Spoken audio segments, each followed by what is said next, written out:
Hello, this is Chef John from foodwishes.com with Gingerbread Biscotti. That's right, I was going to film a gingerbread house, but those take many hours and are really made more for looking at than eating. So I decided to do these gingerbread biscotti instead, which not only look great and taste amazing, but if we had enough of them, I think we could stack them up into some kind of house-like structure. Right, maybe like a log cabin. Oh, and by the way, one other advantage of these is that you cannot dunk a gingerbread house into a cup of coffee.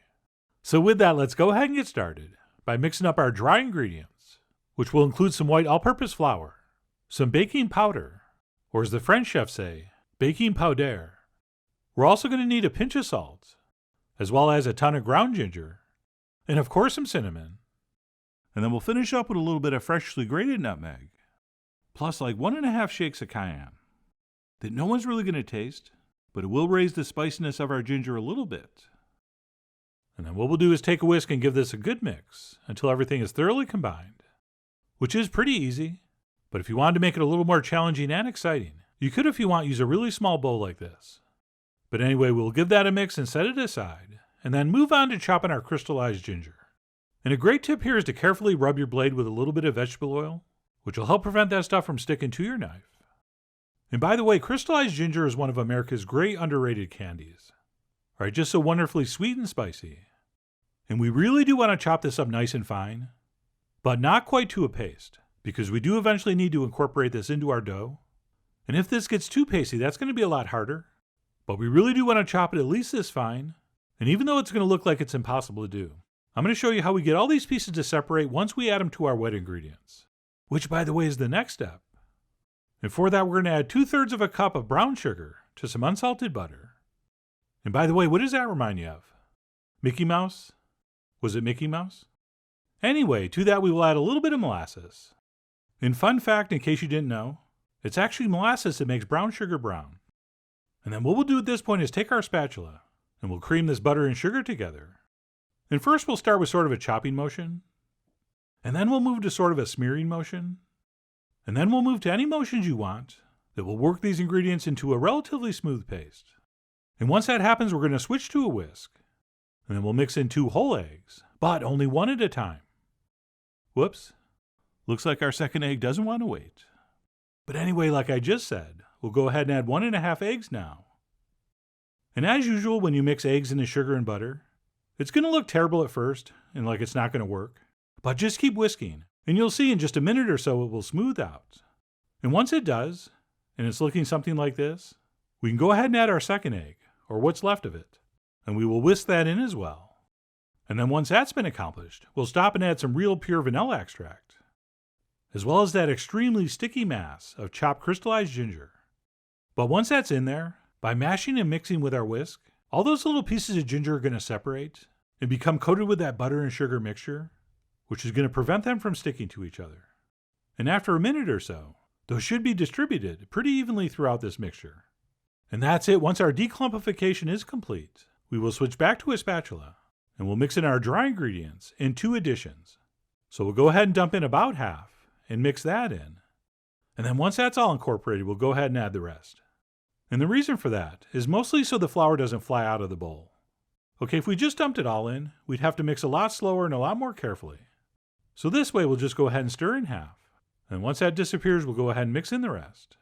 And I should mention, this is one of those rare dough recipes where we do not have to worry about overmixing the flour. So feel free to work this as long as you want. And then what we'll do once we form this very wet, very sticky dough is transfer it onto a long piece of plastic wrap, which because of its extreme stickiness is not the easiest thing to do. And I find having a butter knife alongside is very helpful. And if you wanted, you could transfer this dough right directly onto the baking sheet, and then use a couple wet hands to shape it. But since I like to refrigerate this dough before I bake it, I do find this method preferable.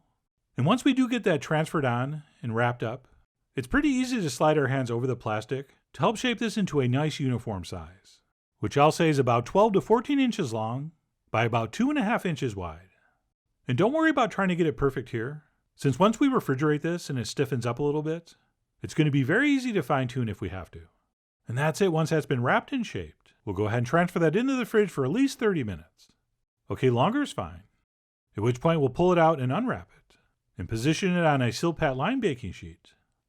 And yes, we might lose a little bit of dough stuck to that plastic wrap, but that's nothing compared to how much we would lose on our fingers if we did this with our hands.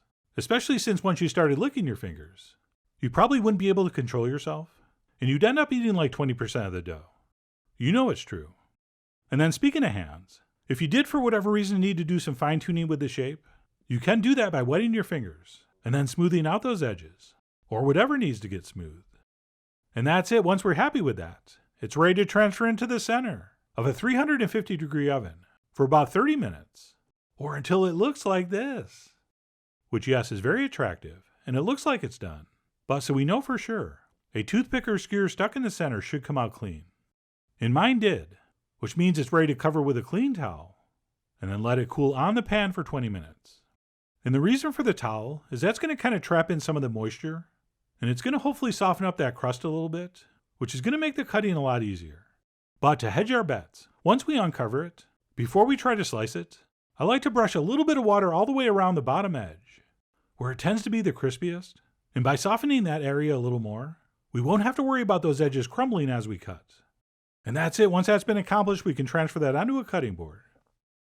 And then we'll take a serrated knife, and then cutting at a little bit of an angle, we'll want to do slices somewhere between 1/2 and 3/4 inch thick.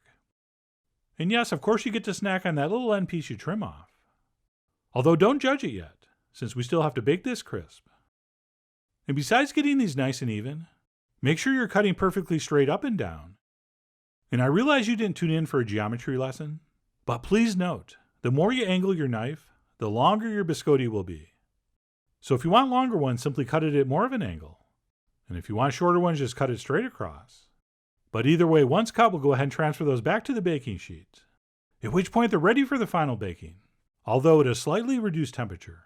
Okay, this time we're going to place them into the center of a 325-degree oven for 20 minutes, at which point we'll pull them out and give them a flip. And then it's decision time, since we're going to transfer these back into the oven. But for how long is going to be up to you. All right, maybe it's 10 minutes, maybe it's 15. That all depends on how crunchy you want these. And by the way, you can lower the oven temperature down to like 200 or 250, which some people advise so these don't turn too dark. But danger is my middle name. So I'm going to go ahead and pop these back in at 325 for another 10 minutes or so, or until they were pretty much dry and crispy all the way through. And then once we think those have cooked long enough, we'll go ahead and transfer those onto a cooling rack, and then let them cool completely before we serve them and or decorate them. And please note, you will not know how crispy these are until they're room temperature. Okay, when these come out of the oven, the centers might seem like they're still retaining a little bit of moisture, but as these cool, they will crisp up, and they'll take on that signature crunchy biscotti texture. And that's it. Once these are fully cooled, we can go ahead and serve them as is. Or instead, as I highly suggest, pipe over some melted white chocolate. And once melted, all I did was transfer that into a sandwich bag, and then snipped off the tip. And you know what? The first one's supposed to be the worst one, but not here. My second one was much worse. And what was making this challenging was the combination of a too small hole, plus I was squeezing too hard.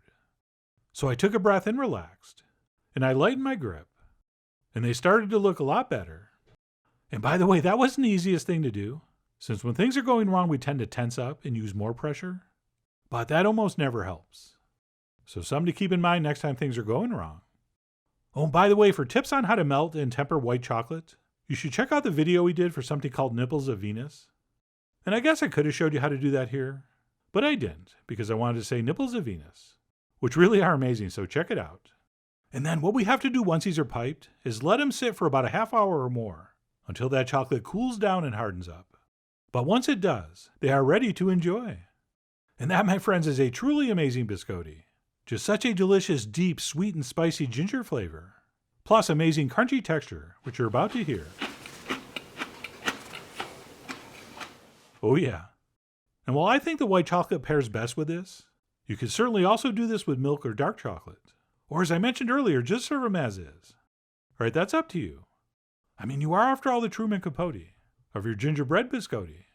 And speaking of breakfast at Tiffany's, how we are actually supposed to eat these is dipped into some steaming hot coffee. And what happens since these are totally dehydrated, they quickly soak that in. And then you take a bite. And as amazing as they were, they are now like 10 times better. And believe it or not, coffee and ginger are a surprisingly exceptional pairing. Right, the bitterness of the coffee really elevates that spicy sweetness of the ginger. So even if you don't drink coffee, You're going to want to brew some up for these. But anyway, that's it. My take on gingerbread biscotti. Whether you're going to make these for yourself, or you're going to make up a batch to give out as one of the greatest edible holiday gifts ever, I really do hope you give them a try soon. So please follow the links below for the ingredient amounts, a printable written recipe, and much more info as usual. And as always, enjoy.